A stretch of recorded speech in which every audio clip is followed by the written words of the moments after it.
you should mention that. I used to be stationed on Terralia. Really? Yes. Did you know that there are currently 5 Terrellians serving aboard the Enterprise? Oh, no, that's fascinating. Not too many people know this. But Terralia is only one of 3 known inhabited planets without a magnetic pole. I was aware of that. Oh. But are you aware that Terralia is one of 7 known planets with no atmosphere whatsoever? Really? They're still at it.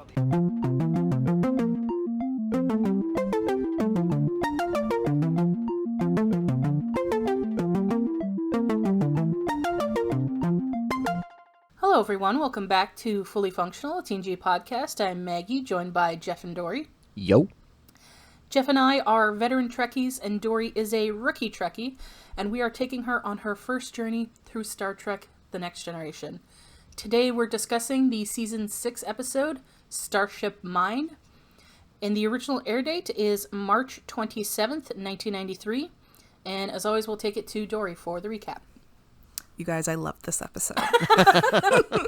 Yeah, I figured this would be up your alley. It's funny because we're off to what could have been a very easy episode to review and go through, considering that technically not very much actually happens. Like it's an action heavy episode that is extremely low on plot. Mm-hmm. I'll take it. I loved it. I really enjoyed this episode. For the record, Dory, this episode was pitched as Die Hard on the Enterprise. I literally wrote that exact sentence. Excellent. I literally wrote, this is Die Hard in space. Yeah. Yes, okay. Okay, so we're the beginning. Okay, the Enterprise is docked at the Remler Array, where it will undergo a routine procedure to eliminate accumulated baryon particles. So everyone's got to evacuate the ship. There's basically like a delay, the ship is whatever. getting degaused. Yeah. So we basically get like a bingo of everyone on the of like the main cast in the first couple minutes of this episode. Picard comes, Doctor sees, like, we need this shit on this thing or be on the base because I need my samples to survive. And Riker's like, oh, hey. And then Data's like, oh, hey.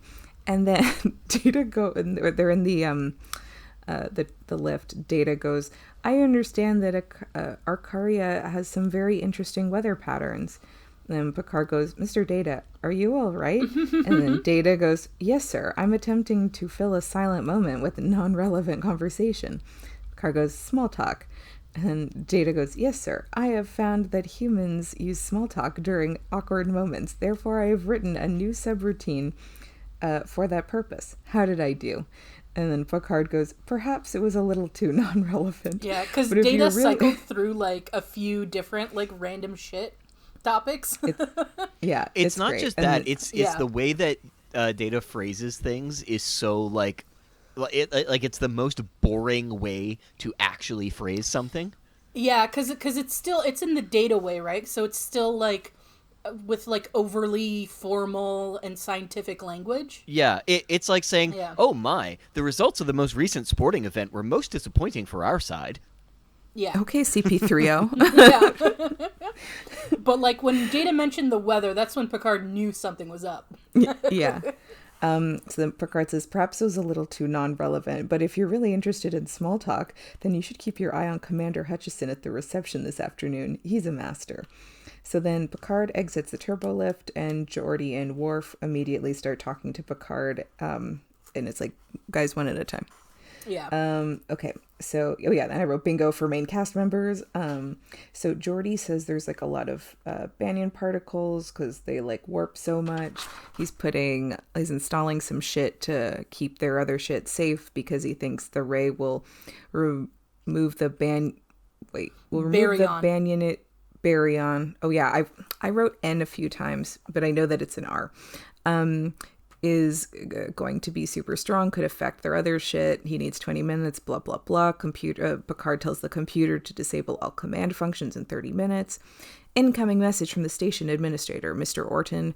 And he's like, oh, yeah, the party, whatever. I don't know. Nothing he says is that important. And then Worf is like, Captain, can I be excused from Commander Hutchison's reception? And Picard's like, sure, I also wish I could excuse myself. And then Geordi immediately is like, "Oh, Captain," but Picard's like, "Worf beat you to it. Sorry, Geordi, you're coming with." Only one person gets out of this. Yeah. So the Barian sweep is going to begin in an hour. So we, I guess like in the thing, I don't know. Okay. This is when he's talking to Mr. Orton. And so, they tell him, oh, there's like a message. And then Picard has this interaction with Geordi and Worf. And then he goes to have the message in the ready room. And, so Orton's like, oh, Commander Hutchison wants to make sure that like he'll see you later at the reception. And Picard's like, yeah, totally, super psyched. So then Picard walks around the empty bridge like it's the last time he's ever gonna see it for some reason. Yeah, it's weird. It's very like finale of a TV show where like you walk out and then like the lights go out. For the record, then, like, little bit of background on this. So the writer who's also responsible for the Inner Light, so they're like very focused on Picard stories. They originally thought of the idea of what do you do with the age-old captain goes down with the ship thing. And, like, pretty much everybody else in the writer's room and the producers were like, no, we don't do that anymore. It's the 24th century. And he was like, yeah, but I feel like Picard would be a little romantic about that. Like, it's the kind of thing that he might connect with a little bit. So he decided to kind of work that into it. And this scene is his version of Picard is in love with his own ship. Oh. It's weird. Oh my god, I almost said that's the new ship. Oh my god. Picard X Enterprise. Literal Disgusting. Yeah. Listen, there's a show where people talk about their like weird addictions or some shit, and some guy fucked his car. So what a listen, no judgment. It sounds like a Each show their I'm not own, I gonna guess, watch. at this point. It's on TLC. No one should watch it. It's probably My Strange Addiction. Yeah, something like that. Yeah. Okay, so now on the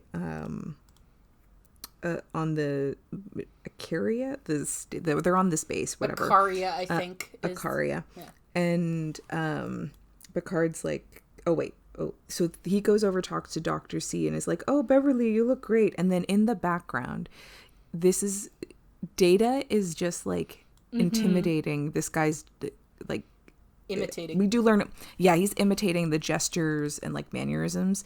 Turns out this is Commander Calvin Hutchison, in which I immediately wrote, this guy does not look like his name should be Calvin. And then immediately he's like, who names a kid Calvin? I'm like, yeah, that's fair. And really, you know what's the wildest thing for me in this? Everyone is behaving like Calvin is like the fucking worst. He's not. He's fine.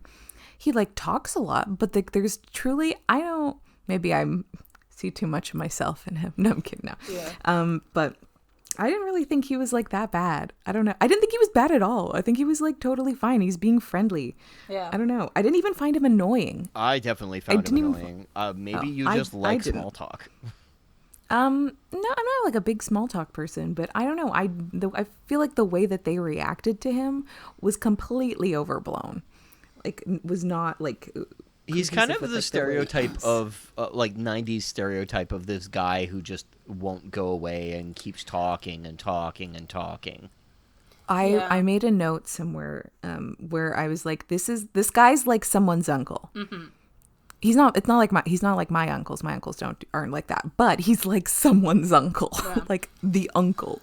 Because I definitely, like, when I was younger, I definitely was like, oh my god, this guy's so annoying. But like as an adult, I'm like, yeah, he's fine. He's like only saying nice shit, and it's like I mean, get some it, of like, it goes a little like okay. Yeah, but... listen, I get it, like just being kind of like exasperated by it, but it's like it takes them like less than a second to be annoyed. Like just I feel like the reactions were completely not.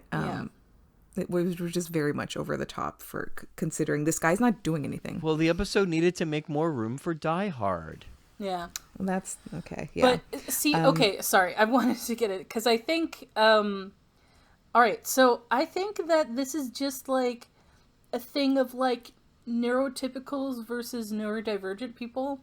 Because for me, it's like clearly this guy, like, he likes fun facts and like different shit like that. So I think there's an easy way to like steer the conversation into something you want to talk about. And he seems like he'd be receptive to that, right? Because like, he seems pretty chill, honestly. Yeah, because as we'll see later, like when someone different engages him on his level, it works out great.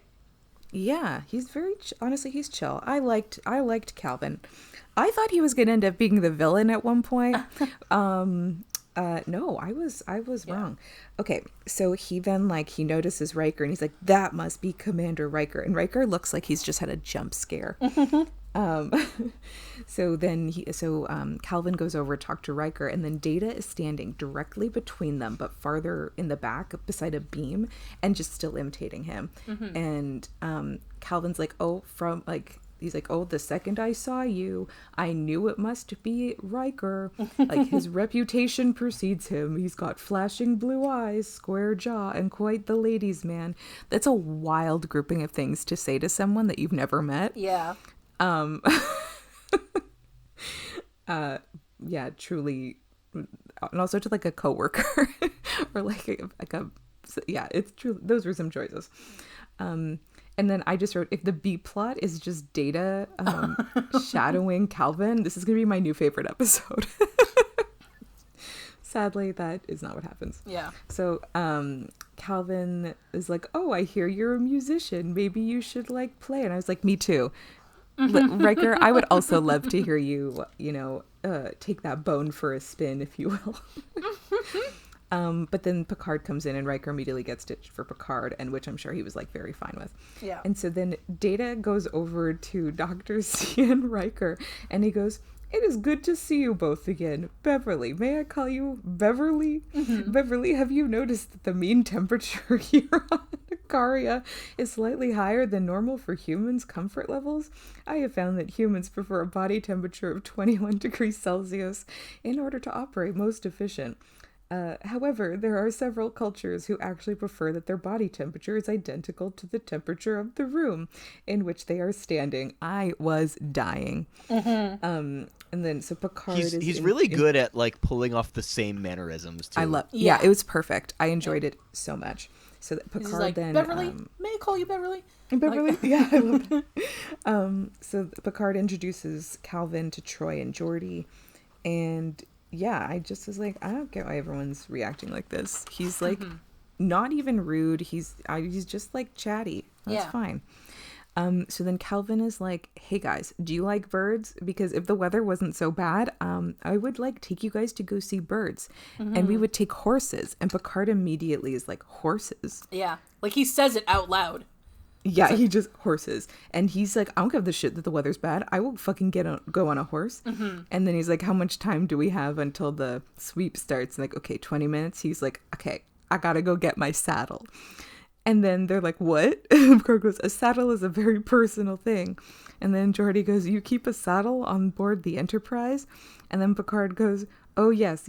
I never know when I will have the opportunity to ride. It's perfectly normal. Most serious riders do have their own saddles. And then Troy goes, of course.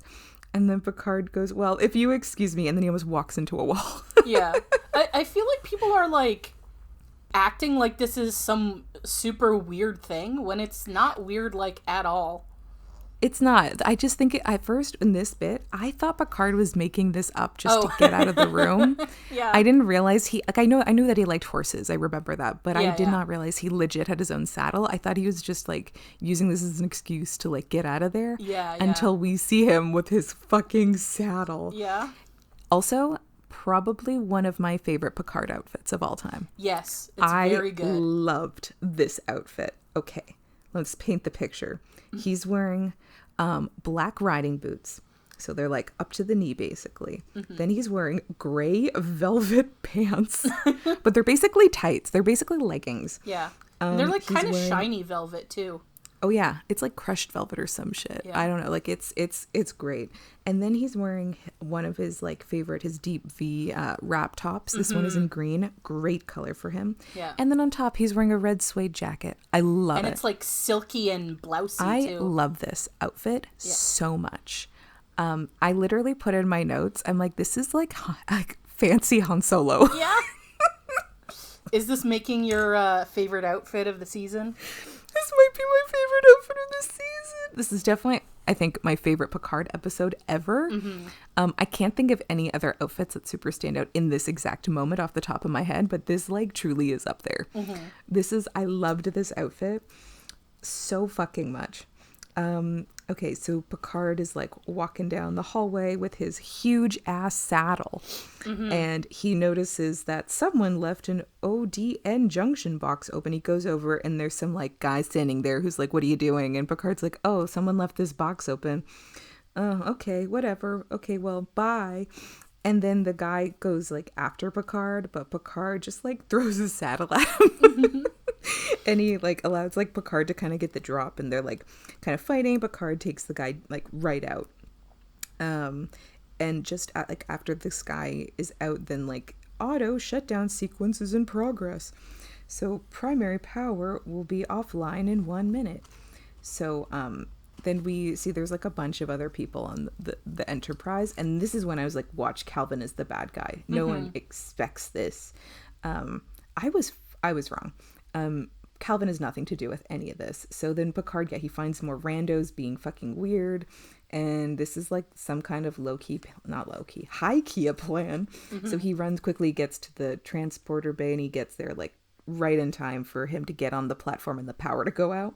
So he's like, well, I guess no horses for me. So that sucks. So back on the base, Data is chatting with Mr. Orton, gives him like the classic, he's doing his impression, and he does like that classic backslap thing while the other person is drinking. I got a chuckle out of that. So then Riker introduces Data to Calvin, and they hit it off. They are like talking, and at one point they laugh completely in unison, and I loved it. I love that so fucking much. It was adorable. Okay, and then Riker, he like leaves them together, goes over, and he's talking to Geordi about like, he's like, "Oh, where's Picard?" And Geordi goes, "Any serious rider would have his own saddle." And then like Geordi offers Riker some of his little snacks, and this is part of why I love, like, the A plot was a great time. The B plot I loved just as much, because I love the team getting to do shit together like this, because then you really get a sense like these people are friends. Like they have a lot, like a few like nice cute moments together. Like I liked this a lot. Okay, so now back on the Enterprise, Picard is dragging that guy. We learn his name is Devore, I think. Picard drags him into sickbay, and they've got walkie-talkies. There's someone named Kelsey, who's the leader. Picard. So like Devore wakes up and he aims a phaser at Devore and is like, "Oh, why are you on my ship?" And Devore's like, "Your phaser isn't gonna work." And Picard's like, "That's cool. I also have this laser." Yeah. This fucking torch. I called it a blowtorch a bunch of times in my notes. It just looks like a tiny little mini. They call it a laser welder. Yeah. But Picard's like, again, "What the fuck you guys going on?" And then Devore's like, "You're Starfleet. You won't kill me." And Picard's like, "Try me." And I'm like, he should have been here for whatever episode that was, where like someone was like, "Hey, Picard, listen to all the voices of all the people you directly or indirectly killed." I was like, "Oh, Devore, you don't know Picard." Yeah. Picard basically goes, "Are you feeling lucky, punk?" Yeah. Did I shoot 5 times or 6? Yeah. And so also, okay. And then in my note, I was like, because this guy's like, "Oh, you're in Starfleet, you won't kill anyone." And I just wrote also, has this guy never heard of any admiral in Starfleet ever? Because all those guys kill people. They're always the bad guys. Literally, if someone's an admiral in Starfleet, you can safely assume they've murdered people. I think there's been one admiral who was like fine. Yeah, Nechayev. Oh, yeah. Okay, so Picard is now, he's like, tries to like get out of it, but he gets caught in the turbo lift, gasp. Data and Calvin are still going. And then Riker says, how long can two people talk about nothing? And then I wrote, well, how many seasons did Seinfeld air? I was, as soon as they said that, I was like, okay, gotta make a Seinfeld joke. Yeah. That's how long, Riker. Okay, so Geordi, though, he's like at the table or has all the food, and he's like getting some weird like energy readings from his visor, like of the part of the table. So sorry, and then before you continue, I have to mention this because Geordi is like gathering like little snacks and stuff on his adorable. Yeah, on his plate. I have to point out that some of the snacks on his plate are fucking habaneros. They're habanero peppers. Like, I guess they put them on. I guess they put them on there because they look spacey or whatever. But I'm like, is Geordi just eating straight fucking habaneros? Why not? Spacey or spicy? Ooh. Okay, but then like all the other two guys on the like the base get like very pressed about and like very weird about Geordi being like, I can check this out. They're like, no, don't worry about it. Don't worry about it. It's fine. Don't worry about it. Don't worry about it. And then everyone's like, okay, that's fucking weird. And then randomly this guy yells, Orton now. And then he like blasts Geordi and everyone was like, what the fuck? And then Calvin also gets blasted and goes across the room. I didn't realize he died. Yeah. I thought he just got knocked down. Like Geordi got knocked down. He's like injured, but like I did not realize that Calvin legit was killed. Yeah, which was like honestly low-key devastating. Yeah. They don't reveal it till later. You see like his body covered with a blanket or whatever. Yeah, I was honestly shocked. Yeah. And yeah, I just wrote, wow, this reception just tanked. Yeah. Vibes just gone. So then we're back on the Enterprise and we get to see more of this little team. And one of them is named Neil and he's fucking around with shit. And Picard meets the lady in charge. Her name is Kelsey. And she's like, who are you? And he goes, I'm Mott the barber. Oh, Picard. For the record, Mott is actually the name of the barber on the ship. Oh, I know. I remember we've met him. Yep. Yeah. He's not human, I just was but, like, you know. Yeah, no, I just was like, of all the people to like think of, that is truly the wildest choice. And so then she's like, why are you still on the ship? And he's like, oh, I wanted to go riding, so I came back to get my saddle. Don't you know every serious writer has their own saddle? He doesn't say that bit to her, but I'm just like... Yeah. You're editorializing. Yeah, but everyone is still like, what the fuck? What saddle? They're like, you have a saddle? That's wild. And so there's this guy, his name is Sattler, and he's gonna now babysit Picard. And Picard just like sits on the floor with his like legs in front of him, with his arms on top like a little kid. It's like, actually adorable. Yeah, with his knees tucked up. Yeah. Yeah, it's adorable. Okay, yeah. Oh, now back on the base. And then I was like, oh shit, didn't realize Calvin died. So Troy says that like, despite appearances, like Orton is super not chill right now. And Riker and Troy and Data kind of deduce that like, Geordi noticing the table may have messed up with like their timeline of this plan. So Orton is nervous and agitated because something didn't go right. So Dr. C is kind of doing her best to like help Geordi, but he's not in like the best shape. So they try to brainstorm on how to use like their like plan issues to their advantage. I don't know what this means. Anyways, they decide to use they're like, okay, we're going to use Geordi's visor to like do a thing. So, oh yeah, they're to be like a weapon. It's sound wise. We'll get to that later. So, but Geordi's gonna have to tell Dr. C how to do shit. Anyways, okay, it doesn't matter. Geordi doesn't say a word during the like rest of this episode. Yeah. Okay. So now back on the Enterprise, Picard watches the team and they are draining the trilithium shit or something. And Trilithium resin, I think they called it. Yes. Yeah. Picard remembers that he's got like his little like laser welder, and then he sticks it into a socket that's behind him, which causes like some kind of distraction. So Picard, like with a lot of smoke going all over the place, so Picard can knock Sattler over and like torch the little chamber thing that they had set up. And this team like has no idea what he's even done at this point because like they can't see it. And he just makes a run for it. He goes through like the ceiling, and honestly, the score at this part slapped. Mm-hmm. It was really good. There's like a crawling chase, which is like low-key hilarious. And Picard then like opens a chamber and he sees gasp, green beam approaching. The sweep is getting closer. This is like curling, but not curling. So then we just like cut to that guy who was chasing Picard, Sattler, who like sees Picard's coat on the ground, ripped that coat.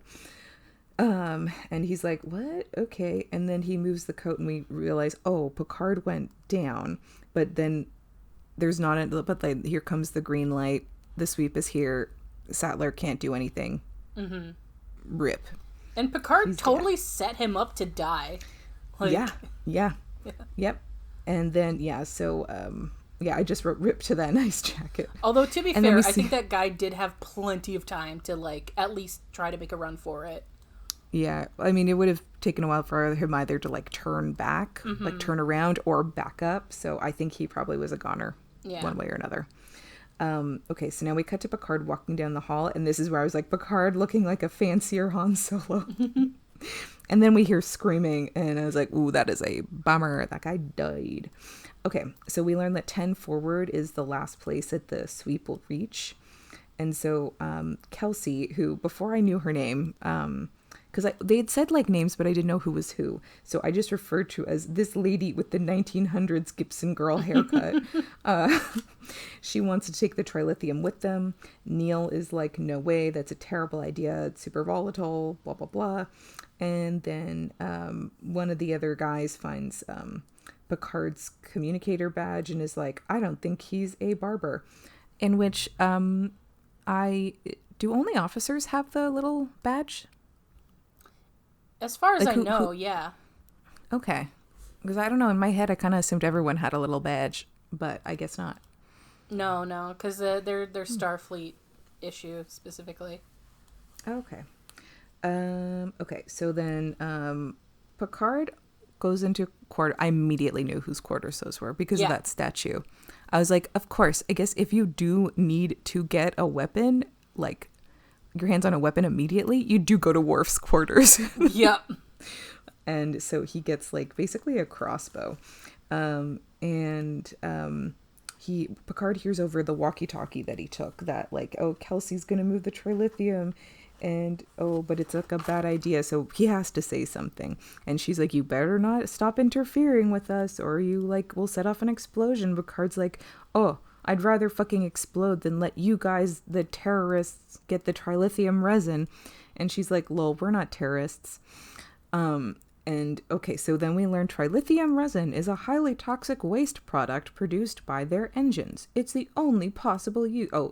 Picard's is the only possible use for it is like would be for a weapon. Mm-hmm. And then this is when I wrote, this is Die Hard in space. So then then Neil is like, I think is dealing with the dilithium or the trilithium stuff. And then I think Kelsey's like, if something goes wrong, you won't have time to worry about it because they'll be fucking dead. And I was like, lol. Okay, so then Picard, he's like low-key, he's like making it difficult for Kelsey and friends to get to 10 forward. And we also see him like dipping like little like arrows / bolts into liquid. And Kelsey's like, oh, you better find a way off the Enterprise. And because like it's coming for you. And Picard's like, yeah, no, I'll just take your way off the Enterprise. Okay, so then back on some of it's a little convoluted. There's like a lot of little shit. Mm-hmm. Okay, back on the base, the bridge crew is like, we need a fucking distraction. And Riker's like, I'll do it. I got a great idea. I'm gonna go talk to Orton. And his way of talking to Orton is to fucking knock him down. And then Riker tries to take on the other guy but knocks Riker down. And Troy's like, yeah, that's a distraction. Yeah, I mean, it works. Yeah, it works. But Troy's face, though, is just like, yeah, that tracks. As something that she's like, yeah. I mean, later she's like, I didn't realize you were gonna like fight someone, but like, not surprised. Okay. So now we cut to like one of the guys on the team. He's on like the Kelsey's team. He's got like a lot of holes in his face. He's looking for Picard. Picard finds him first and shoots him in the leg. Whatever, I guess Picard dipped the arrows in with some kind of like stuff that'll knock them out. So he's out cold. And then Picard goes to take the whole face guy's weapon, and this lady Kuros is like, oh, hold it. And so then she takes Picard takes Picard with her. And so, okay, now Kelsey and Neil, they are going through like another chamber, and she's like, oh, with like all super cash, she's like, oh, with like all the modifications you made on this the container holding the trilithium resin, like there should be any issues? And he's like, oh no, all you have to do is like just take out the rod. And I wrote, Neil, you're in danger, girl. And then Kelsey, of course, she kills him, but she like blames him on the sweep later. She's like, oh yeah, Neil also got caught in the sweep. So then, okay, back on the base, Troy's like, she says to him, she's like, I thought you were just going to talk to him. And Riker goes, I did. He just didn't like what I had to say. I was also surprised at the amount of blood on Riker's face. Because he was like bleeding from his nose and his mouth. I was like, oh no, Riker, an injury. So Data says that like Orton has dropped defense shields, so like that must be a sign that they're waiting for, which truly I don't even know what that has to do with anything, because it doesn't really.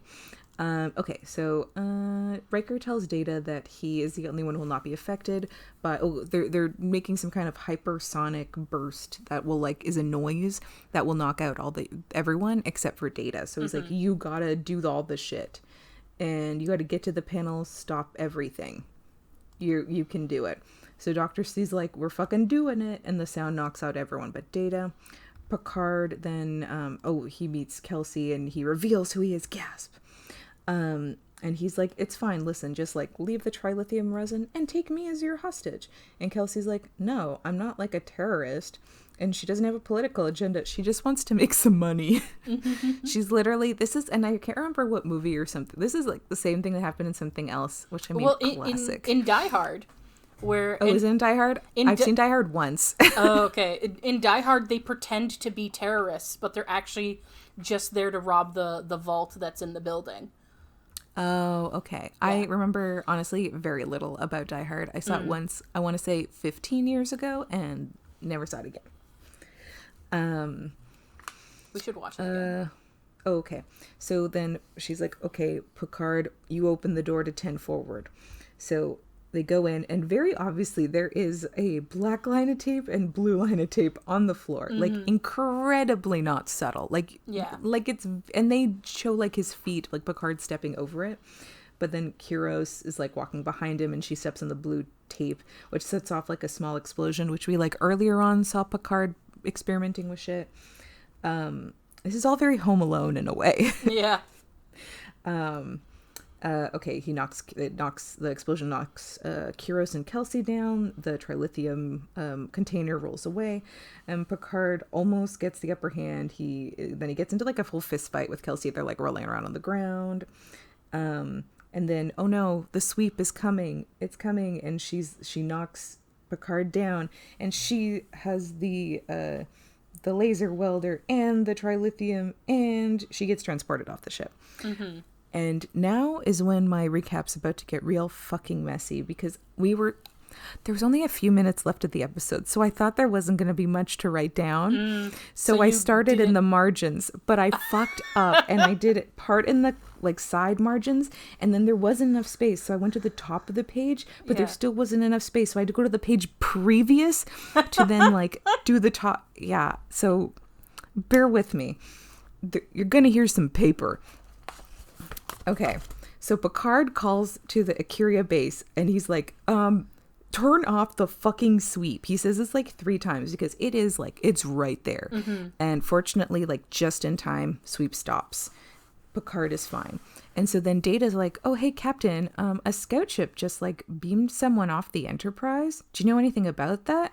And then Picard holds up what I assume is the rod from the container. And he goes, oh, I know they won't get very far. And then we look and like, wait a second. And then that ship explodes. Yeah.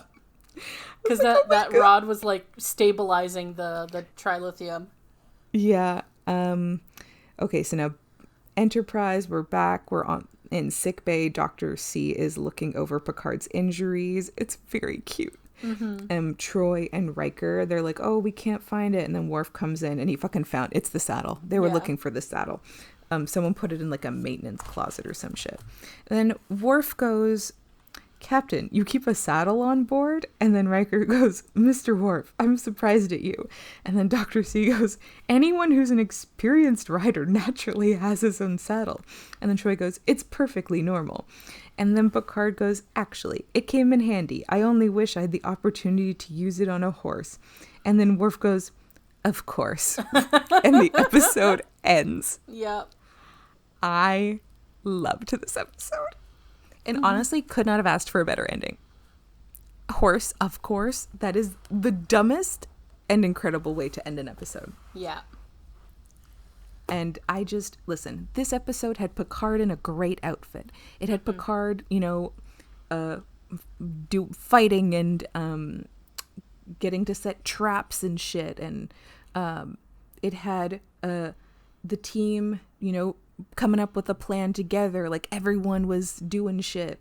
It had Data trying to do human shit and like doing that imitation of Calvin, which I fucking love. And then we even got a 1 second moment of Picard and Dr. C at the end, which I will fucking take. We haven't had a Dr. C or Picard interaction in a long time. So this episode was a great fucking time. I enjoyed the shit out of this episode. It was great. Normally I don't say this, but like, listen, if anyone listening has not watched this episode, just honestly go watch it. Go watch it. It's a great time. It's a good time. It's funny. This episode is largely forgotten by a lot of the fandom. They're just like, What? yeah, it's fine. Yeah, because I'll be honest, this is usually a skip for me. Really? Yeah. It's literally just an action episode. Like I love it. Let's put It's so Picard in fun. an action scene. And the thing is, once you've seen it once, that's kind of it. I don't know. I had a great time with this. Yeah. No, like, I guess when I was younger, it was like, well, I think what Jim's saying is like, yeah, like the first time it's cool, and then like the next few times it's like, it's not that I ever thought it was bad. It just was like, it wasn't very interesting to me. But I am like rewatching it in a new light, and it is fun. It is very fun. Yeah. It's like silly. Even like the villain stuff is like kind of corny, but I enjoyed it. I thought Kelsey was like a fun villain. Yeah, for sure. She doesn't have much personality. She's just kind of greedy and mean, I think. Yeah. Listen, and I'll take that. She was fun. I liked it. Yeah, I think that's the thing is like, especially like, when I was younger, like the episode felt like a little too shallow for me. But like, rewatching it, it's like, if you just take it like for what it is, it's like, it is a very fun episode. Yeah, it's just another episode of Star Trek. Yeah. Yeah, exactly. And I feel like I'm glad we had this. I feel like the last episode was not necessarily heavy, but it just was like exhausting almost to watch. Yeah. So this was like very fun to watch. Yeah. Oh, there was something that I meant to bring up at the end of Birthright Part 1 that I'm mad at myself that I didn't bring up. But it's just a fun little thing. So when they shoot, just because you brought it up, this is my opportunity to talk about it. So when they shoot those hallway scenes where they're like walking and talking, the actors are actually wearing like little slippers and stuff so that the footsteps don't interfere with the dialogue. And at the end of Birthright Part 1, where the character from DS9, Julian, he's talking to Data, and he's like, "Oh, can I publish this in a paper or whatever?" And then he walks away.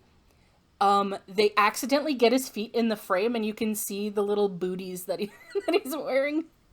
Oh shit! I didn't even catch that. Yeah. Like you have to be like looking for it, because it's like in the background or whatever. But yeah, that's something I had meant to brought up, and I forgot, so I'm doing it here. Yeah, I definitely see this episode in a new light. Like rewatching it, I'm like, I was like, huh, like, why do I always skip this episode? Because it's perfectly decent episode. But I knew you'd have fun with it, especially the Data and Hutch stuff. Oh yeah. I forgot that he died though.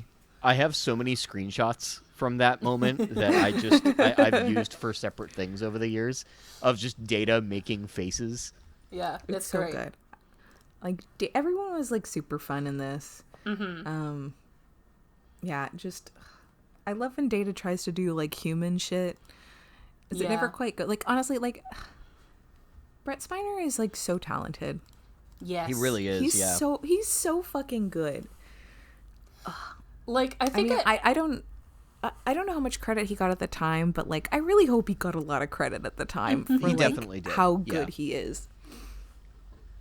Because like I think the stuff that he has to do, it's more subtle, but it's like perfect. He didn't really get typecast as Data. Like he had a career before, he had a career after. He was never like leading man kind of stuff, but I'm not really sure he was looking for that anyway. He was just kind of looking for ways to flex his acting chops, you know? And, I mean, he gets plenty of other excellent moments in TNG to do that, but, I mean, one of the things that he was famous for besides this was being on Night Court, so, I mean, he likes doing dumb stuff. Party. Yeah. And he was, I think this was very obviously after Star Trek, but he was in Independence Day. He was? Yeah. When they're in the underground sort of bunker lab thing, he's like the scientist with like the crazy white hair and stuff. Oh, okay. To be fair, I've only seen Independence Day once. And it was quite a few years ago now. Yeah. Oh my god. And sorry. I called that movie so early. I mean, it's got to be predictable. Oh, but yeah. I called like all these people who are gonna die so early in the movie. I mean, it's a fun movie. Yeah, I don't Bill think Pullman. I don't think they were trying to like be like subversive or anything. So Yeah, that was fun. Bill Pullman, he's great. okay, so I have to tell this story. So we, I went to film school, right? Dory and I went together. And in one year, we were doing auditions for something. And Oh my god, I know exactly. yeah, someone sent in a tape for, I don't remember if you were on this film or not, but on the project I was working on, someone sent in a tape, an audition tape for our student film. And their monologue that they decided to audition with was the president's speech from Independence Day. That's excellent. Yeah, it was incredible. Yeah, it was amazing.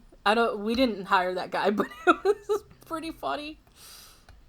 Oh my god, I've forgotten about that. Yeah. I sent a picture of his character in our group chat of Brett Spiner's character. Okay. I'm taking a look now. Oh my god. Yeah. Okay, now that I like know his face, yeah, but wow, the hair is unfortunate. Yeah. Yeah, that's definitely not his This real hair. is, it's not a bad wig though, I will say. No, yeah. I've seen a lot worse wigs. Yeah. Like it looks like it's actually his hair. Yeah, wow, this is a look. Oh boy. This is someone where like you shouldn't go to a second location with someone like this. Oh, and I guess No offense to him, but I don't remember what his job was in this movie. Yeah. I didn't realize that there was another Independence Day that they either made or are making. They made it. Please continue to not realize it. It's a not good movie at all. Yeah, and Brent Like, Spiner is in it. Yeah. Even though he was fucking... Didn't he fucking die? Yeah, they do something where they're like off camera. No, he didn't die. We brought him back. Okay. No, the movie is extremely dumb. Like, the first movie's dumb, okay? Yeah. But I have to set that apart first. The first movie is dumb. But the first movie is 100% aware of the fact that it is a epic spectacle disaster movie that's going for raw America. And it embraces that completely. Yeah. The second one, which is a sequel that was made 25 years later, as one does, is 100% trying to be like epic sci-fi movie in the 2010s. And it feels like that. That's unfortunate. It is so completely derivative of everything else that has ever come out since then. Yeah. It does not understand what to do to set itself apart in any way. It's completely disjointed in what it's even trying to do. The story is more ridiculous than the first one, and they have to explain away the fact that they couldn't get several prominent actors to come back from the first one because they took one look at the script and said, why the hell would I do this? Yeah. That's the one thing I will give Michael Bay is that, I mean, with one notable exception, because I think he did Pearl Harbor. With Michael Bay is like, he knows what movies he's making. He's not trying to pretend that they're anything different than what they are. Like, this is how I feel. Yeah. Michael Bay didn't make the film. Yeah, I'm not saying you're just talking about Michael Bay in general. Okay. Yeah, just Michael Bay in general. Like, okay. my point is, like, I wish movies, like, and Roland Emmerich used to be that guy, too, because, like, I don't know if he did the Independence Day sequel or not, but he did. Did he do Armageddon? Yes. I think so, yeah. It's just, like... wild. Yeah, I wish more movies would just, like, allow themselves to be stupid. Like Fast and Furious. It's like... Exactly. I was just going to say, exactly. Yeah. Sorry, the only people who take he did Godzilla. Oh, okay. I've never seen any of the Godzilla movies. But that's the thing. Okay, I unironically love the Fast and Furious movies. Mm-hmm. I've seen all of them. I love them. Yeah. And here's the thing. It feels like the only people who don't know what movie they're in is Vin Diesel and Michelle Rodriguez. Everyone else knows what they're in and has a great fucking time. Mm-hmm. The most recent one, X or 10, who knows what this movie is actually called. It's beyond me. Like Brie Larson is in it. She's incredible. She knows what movie she's in. Charlize Theron has been in a bunch of these. She's incredible. She knows what she's in. Mm-hmm. Except the movie, I think it was number 8. They gave her dreadlocks. It was very unfortunate. Mm-hmm. John Cena, he knows, well, he was kind of a bummer in like number 9, but number 10, he's having a great fucking time. Dwayne The Rock Johnson, he's fucking incredible. He knows what movies he's in. Hobbs and Shaw is like whatever. Jason Statham knows what movie he's fucking in. It's so fucking, if you take it for what it is, it's so much more fun. Mm-hmm. That's why these movies are bonkers. They make no sense. They went to space in number 9. Sorry, spoilers. They literally go into space. Tyrese Gibson and Ludacris go into space. Yeah, I think like the first one, they were trying to make a serious movie, but then after that, they're like, you know what? Let's just be done with it. No, so what it was is the number first 2 one, was the honestly, first one they played wild. seriously. The second one was essentially meant to be a cash grab because they couldn't get Vin Diesel to come back for it, and that's when they brought in Tyrese, and he honestly, Roman Pierce, great addition, no complaints. But anyway, he was so fun. So the second one was not nearly as successful, even though they put way more into marketing for it and they spent more money making it, and it ended up not doing great. So that's when they did Tokyo Drift. Yeah, which, in my opinion, is a cultural reset. Here's the thing. I don't love that movie that much, but if people know the term Tokyo Drift, though, outside of these movies, if you say Tokyo Drift, people will know what you're talking about. Yeah. like without any context of these movies. So to me, Tokyo Drift, it's not a good movie. The song's kind of a banger. Yeah, it's bad. The song, it's bad. Yeah. It's painful. It's really bad. It's really bad, but it's low key a banger. Yeah. I saw on TikTok somebody used that song. There's this people who make these like TikToks of like Barbies driving in these cars, and someone put the Tokyo Drift song over it, and it is hilarious. Yeah. So here's something but- important to remember about Tokyo Drift, however. Tokyo Drift single-handedly, technically, gave the franchise everything that it is now. Yeah. Oh yeah, it also brought my favorite character, Han. Yeah. Well, yes. Fucking love Han. That's what Dory say. Cultural reset. Yeah. You know, Yeah, reset for so- the franchise too. So Tokyo Drift, Oh, yeah. what happened was they found some like no-name director to direct it, who happened to be a up-and-coming director named Justin Lin. And Justin Lin had a lot of fun doing it, and the movie was successful enough, though it didn't get it didn't get like a full release. It got a direct-to-DVD release, I think. Even though we bought it at HMV. Yeah, well, there Yeah. we go. For like $5 or something. Oh yeah. Yeah. Honestly, but yeah, yeah. then he said, "Hey, you know what? This could go in a really good direction if you let me help you tool it." And he did. He convinced them to go with it again, and bring back the two main characters from the first film. And Yep. he reset the whole series. That was in 2009, I think that one came out. That was the fourth Number one. 4? And yeah, it's been an absolute fucking cultural mainstay since then. If I would say, okay, as someone who is a big fan, I would say if you're only gonna want to watch one Fast and Furious movie, 5. Watch number 5. Yeah, 5 was. They're in so much Brazil. fun. That's when they bring in Dwayne the Rock Johnson. And it is such a fucking good movie. They do these incredible stunts. It's super fun. This is when they like properly bring like the team together. And so it's like people from like, they bring in Roman from the second one. They bring in Giselle from number 4. They just like bring people in from all over the place. And I think they bring Han in that too. I love Han, my favorite character. Don't the Fast and Furious movies don't they technically They bring pass Ludacris. Bechdel tests? That's honestly debatable. Yeah. I don't think so. The movie. Okay, here's the thing. This is I would call Fast and Furious kind of like a problematic fave in a way, because the way they treat women is truly fucking crazy. There is, I mean, number one, the first few movies, they have so many shots of women's asses. Like, these movies should be on Pornhub.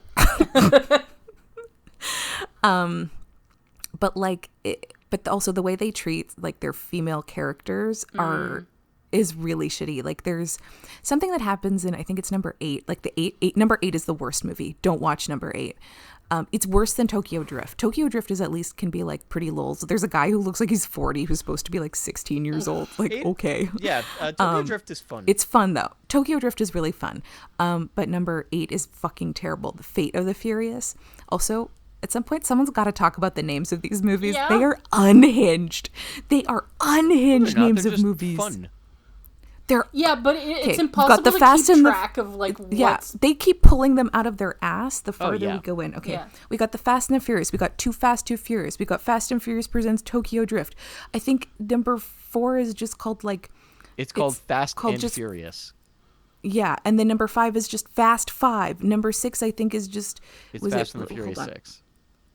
Is it really? Because then I think number 7 is like Fast 7. No, it's and then Furious Fate, 7. Or some, Furious 7. And the then fact I that they remember number didn't call 8 the is eighth Furious. one the F8, like F number 8. They do. Of the They call Furious, it's disappoints me a Fate lot. of the Furious. That is what it's supposed to be. No, Fate the of the number Furious. 8 isn't in it. It's meant to be like wordplay, but no, they Yeah. should have they Oh, should have you wanted spelled them to it put the number in? F8 Oh, of the F8. Furious. Yeah, they should 9 have graphically put the 8 in there. And then number 9 I think is just F9. Yeah, it is. Yeah. And then 10 Press I think they F9 just to call continue. it Fast X or Fast 10 depending on, I don't know. I Yeah. want closure. What the fuck is this movie properly called? Yeah, because the first one is The Fast and the Furious. Yes. And then Yep. Too Fast, Too Furious. Yeah. And Fast and Furious Yeah. presents Tokyo Drift. Yeah, oh, it's even unhinged. Google doesn't have them in way, order. Yeah. Oh yeah. The movies also, yeah, they do not take place in order because they were Oh, like, there's Turbocharged. that's not part of Oh, the main Prelude to Too thing, Fast, though. Too Furious. Oh yeah, then Tokyo Drift, then Fast and Furious. Fast Yeah. 5, Fast and I mean, Furious 6, let's be Furious fair. 7, Tokyo Drift F9, doesn't present Fast itself as a X. sequel. or Fast Tokyo 10. Drift is supposed to take place between number 7 and 8. Yeah.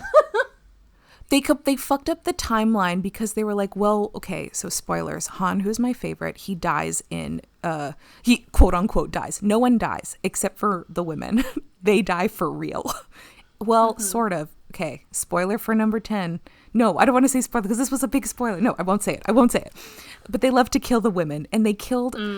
They introduced this great character who's like Dwayne the Rock Johnson's right hand woman in number 5, and she becomes like part of the crew in certain ways, and she gets like full out murdered, and it's fucking awful. And it's not for anything. It's just they're like, well, Dom, we're gonna basically hold her hostage. It's fucking terrible.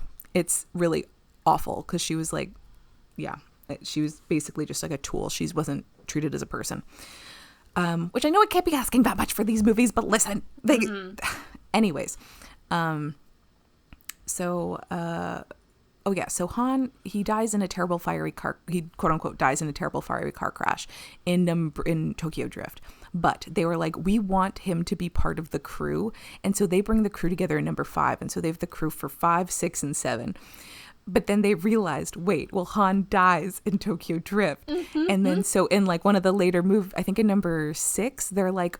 Him and Giselle are like, who's from number 4 is Gal Gadot, who was Wonder Woman. They're like,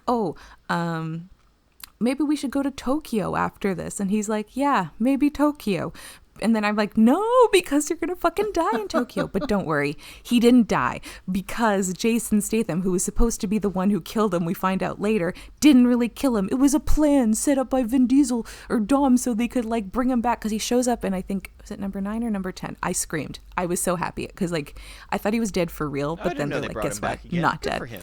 Yeah, they did. I loved it. I was so happy. For the record, because his thing was like, the reason I for loved that is it. the director really likes that actor. Like the two of them have worked Yeah, together before. well, In fact, because the guy the played characters are Han, supposed to be in a different thing. Yeah, in a different movie. Yeah, I think he even has the same name. like, yeah, It's just like, no, it's the same character. It's whatever.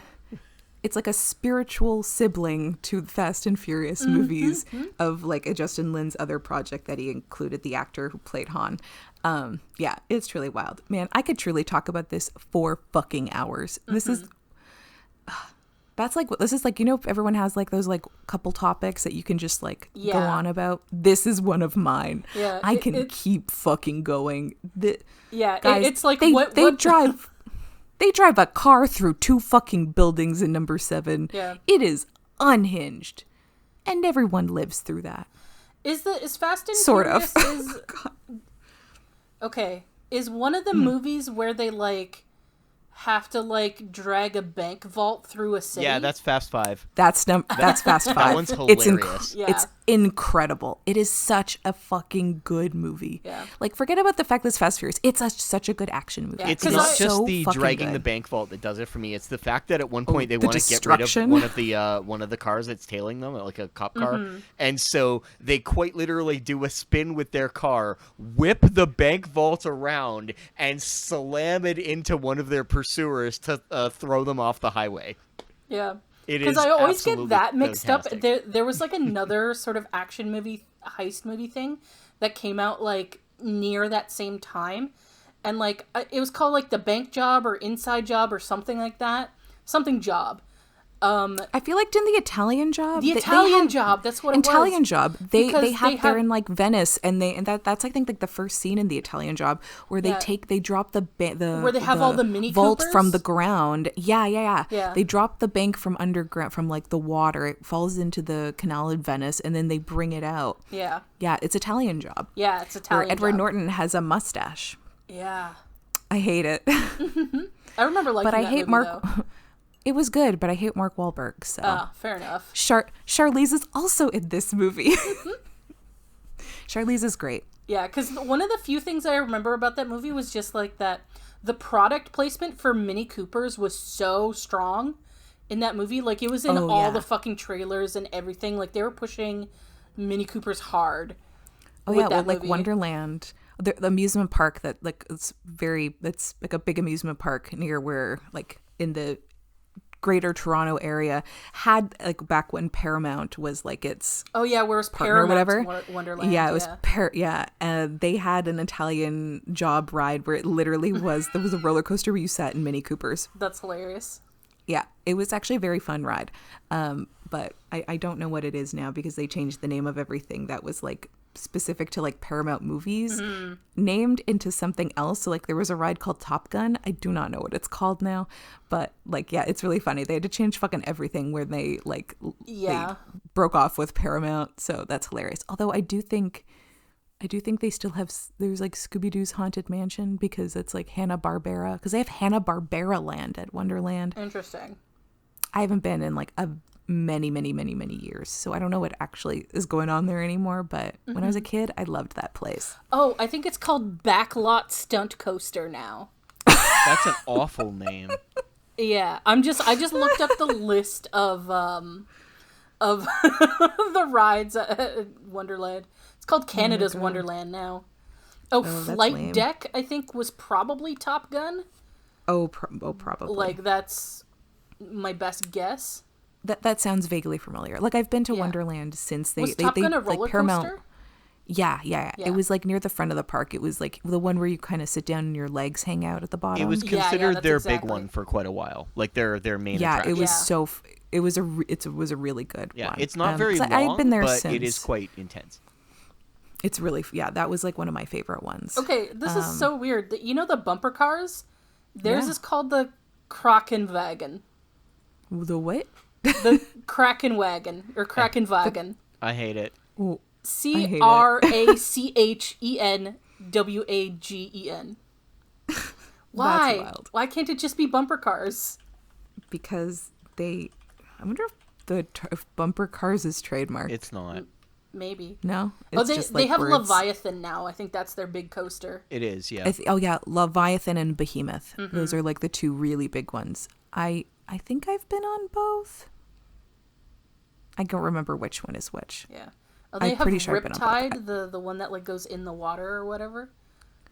Oh, I've never been. I'm not Yeah. like a water ride person. Oh, I want to stay. I want to stay on land if I'm going to be on a roller coaster. I don't want to get wet. Yeah. Unfortunately, I can't do roller coasters like at all. But I always went to the water park. That was my favorite part. Like I love a water slide. But no, I loved the roller coasters when I was younger. There was one I could never remember if this slide was at Wonderland or a different water park, but I remember it being called like the Black Hole or something like that. And it's That like might have been at Wild Water Kingdom. I've never been to Wild Water Kingdom, so it definitely wasn't there. Okay, so maybe they have just like Oh a yeah, similar yeah, thing it at is. Wild Water It's Kingdom. at Wonderland. It's called Black Hole. Yeah, so it's one of those slides where you go into the slide in complete darkness, and it's so fun because you can't anticipate any of the turns or the drops or anything. Like it's a very mild slide. It's not like too extreme, but because it's in complete darkness, you can't like tell when those things are going to happen. So it just makes it like a little bit more exhilarating. It's so fun. Ooh. Yeah. Wow, I haven't been to the Wonderland water park since I was a child. Yeah.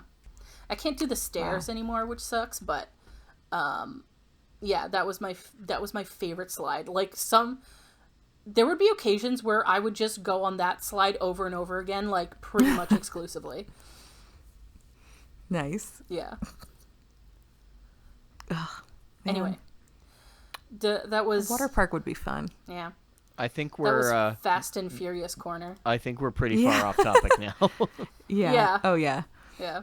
Fast and Furious transition to Wonderland corner. Yeah. Because that's the thing with this episode. Like times. beyond like the recap and stuff like that, it's like that's not really much more to talk about with the episode. It's fun. It's a good time. It definitely, once you said Die Hard in space, I'm like 1000% yes. It's definitely what it's like. So I think unless anyone has anything else, I think it's fair to move on to favorite moments and lines. Yep. Just one more thing about Fast and Furious. No, I'm joking. I'm joking. I'm joking. Favorite moments. Okay. Okay. Just Data imitating Calvin. I enjoyed a lot. Picard and his his riding outfit. I'm bummed Picard didn't get to ride a horse, but Yeah. listen, he'll live. I liked Geordi and Riker sharing snacks. I liked Dr. C being like at the very end when he keeps moving and she's like, stop, so I can like treat your like injuries. I thought that was really cute. I liked the end scene when I love the recurring joke of like only serious riders have their own saddles. That was so fucking, I loved that. I enjoyed that a lot. Yeah. There's just like a lot in this episode I really liked. But also, if we think about like Picard's like death body count in this episode, he took out a lot of people. Yeah. Like he directly really and did. indirectly. Yeah.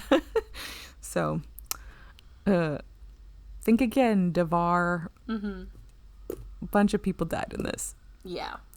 I guess everyone except for Picard's the only one who made it off the. Well, I guess Kelsey technically made it off the ship, but didn't last very long on the other ship. Anyways, yeah. Yeah, I think that's everything. It's quite a lot. There's just like a lot of good stuff to this. Yeah, I think like that's all my favorite stuff as well. But I'd say more specifically, I like the shots of Data like imitating Hutch like in the background and stuff. Oh, 100%. Yeah, those are perfect. Yeah, and my favorite line is when he goes up to Dr. C and he's like, "Now Beverly, may I call you Beverly?" I really like that in specific. It's so good. Yeah, and I love Picard's outfit too.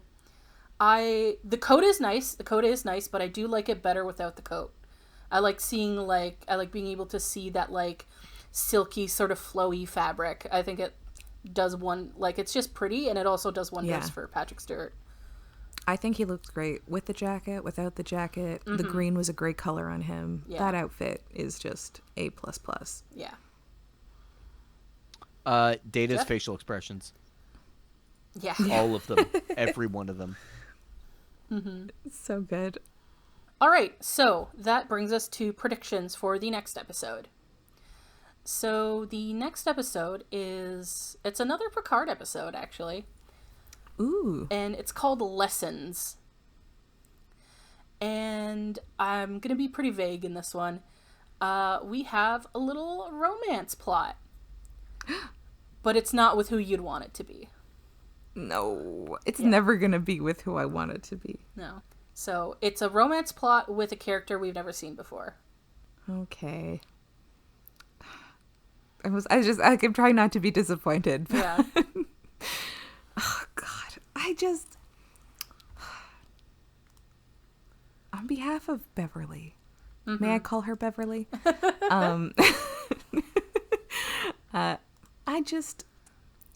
This just feels like a blow. A crushing blow. For me.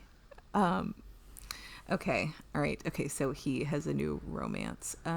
Is there like anything else? Any other kind of like context-ish I can like go off of? So it says Picard falls for the new head of the Stellar Science Department. And remember that the title is Lessons. So. Oh my God. Hot for teacher? No, that's so bad. Please no. Okay, so sorry. She's the head of science on the Stellar Science Department. So okay, stellar referring to stars. Oh, okay. So is that on the Enterprise or somewhere else? It's on the Enterprise. Okay, so that's a whole ass department on the Enterprise. Oh, so okay. there will be a conflict that arises. So a conflict of interest? That's up to or you. Zodiac signs? They're like, you guys, your one's a water sign, one's a fire sign. Not gonna work. I say that Zodiac signs wouldn't even be the same off Earth. Oh yeah. Oh shit. Yeah, that's true. Yeah. I also will say, I have no issues with astrology. I like it just fine. I just don't know very much about it. So yeah. I don't really know what fire signs and water signs, if they mix or not. That's just what I pulled out of my ass just there. Yeah. Don't even get me started, because recently there was some like astrology discourse, because I like astrology. It's fun. I know like some things about it and that sort of thing. But some people treat it like it's serious. And then some people act like if you have any criticisms of it, it's like, oh, well, you just don't like women enjoying things. It's like, no, I just don't want people making real decisions based on pseudoscience.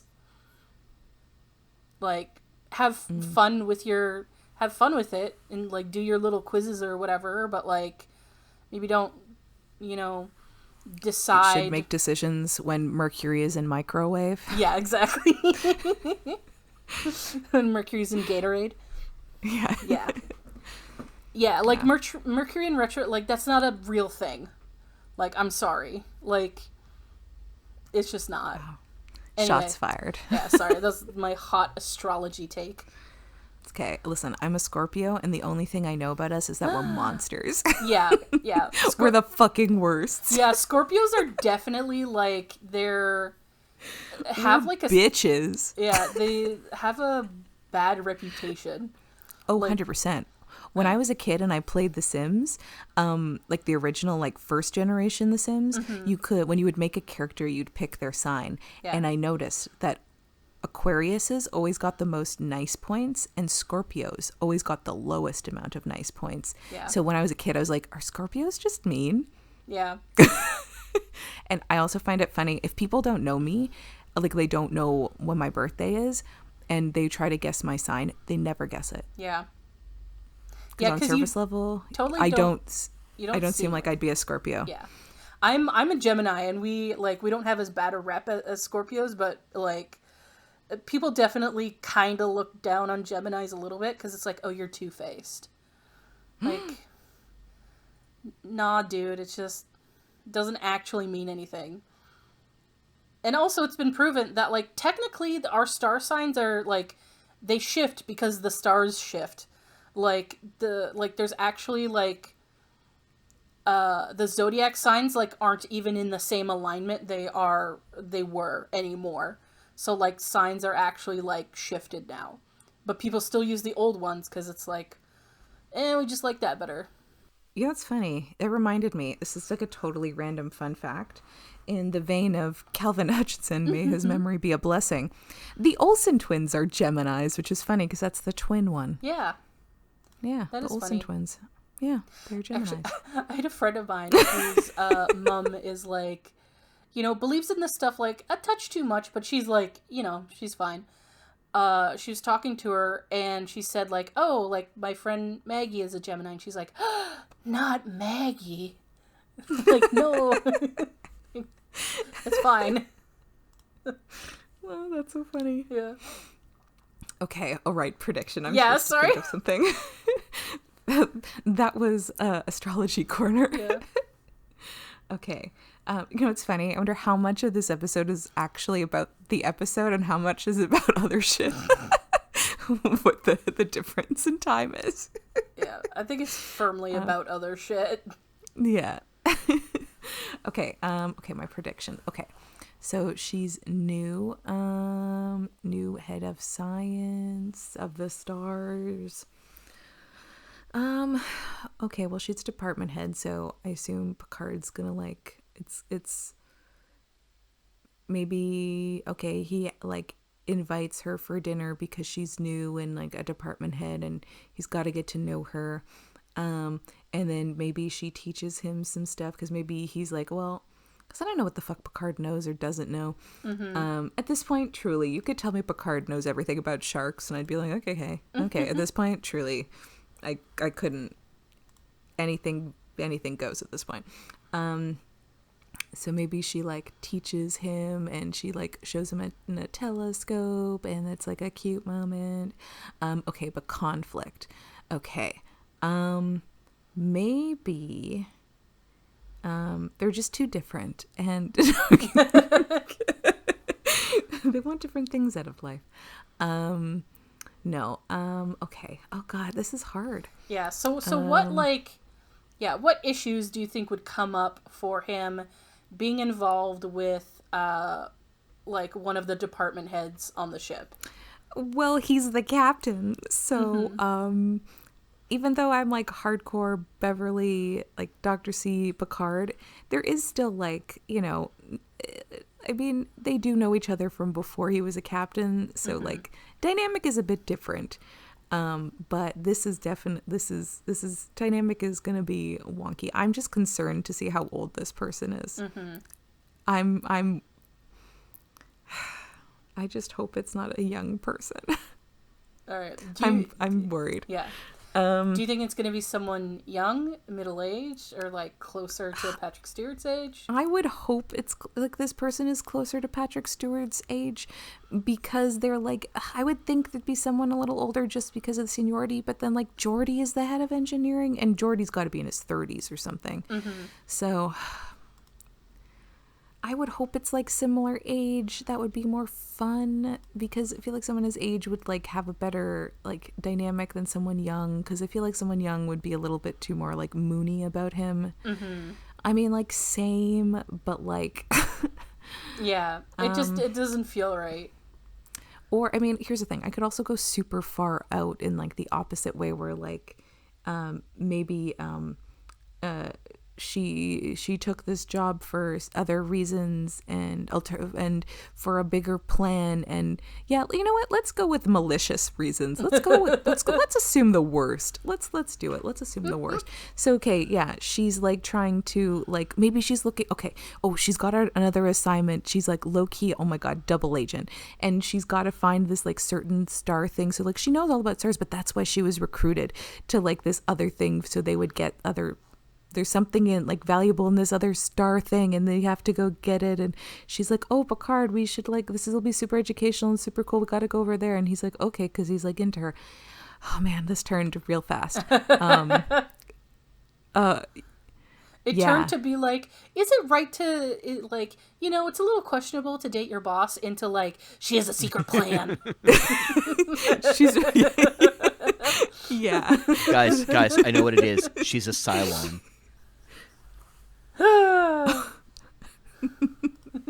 Dory, do you know what that is? It's Battlestar Galactica, right? Yeah. Yeah. No, it's just Trisha Helfer. Yeah, I'm gonna be wrong, but I'm gonna go with nefarious purposes, and they're like a sleeper agent. All right. And Picard's the one that gets taken advantage of. No one should be, but like maybe this is like a turning of the rules shit. And oh, Picard's gonna be heartbroken. It's okay. Beverly will be there to make him, or Riker will be there to make him feel better. And the lesson is, don't trust your heart with anyone. Yeah, because they'll only betray you for secrets. All right. If you want to see if Dory's correct, watch along with us and join us for the next episode of Fully Functional, a TNG podcast. Goodbye.